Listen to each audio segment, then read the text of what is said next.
Mon éveil politique est parti de quelque chose d'assez banal. Voilà, c'est que quand j'étais à l'école primaire, je me suis toujours assis à même le sol pour apprendre. Et on était un pays, le Congo, c'est parmi les pays qui regorgent le deuxième poumon écologique mondial. Donc c'est la forêt équatoriale avec le Cameroun, la RDC, la RCA et le Gabon. Donc dans un pays où on exploitait autant du bois, on l'exportait plus.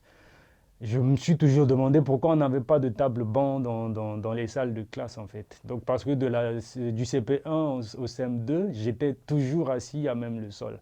Et si bien qu'à un moment, mon beau-père était obligé de me fabriquer un petit tabouret que j'emmenais souvent à l'école. Donc c'est par là le déclic.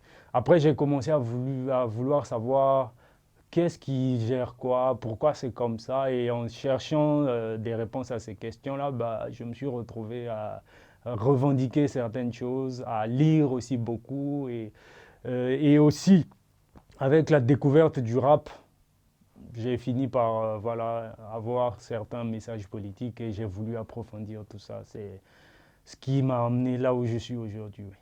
Je viens d'un continent où l'art est à tout bout de rue, mais ce n'est pas donné aussi à tout le monde d'y accéder. Donc, moi, j'utilise le rap déjà à la base parce que c'est une musique très, très écoutée des jeunes.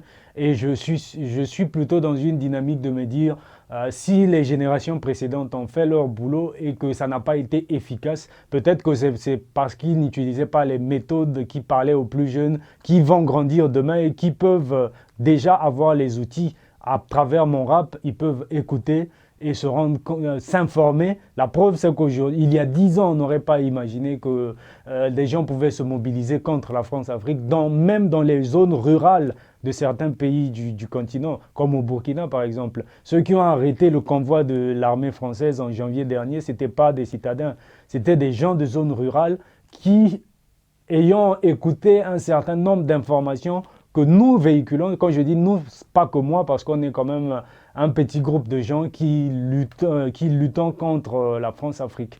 Donc, avec le rap, j'arrive à le faire facilement parce que si j'ai 10 000 personnes devant moi, je ne peux pas parler à une personne, à une personne, ensuite une autre, et ça va être impossible. À travers le rap, je peux parler à 10 000 personnes en même temps.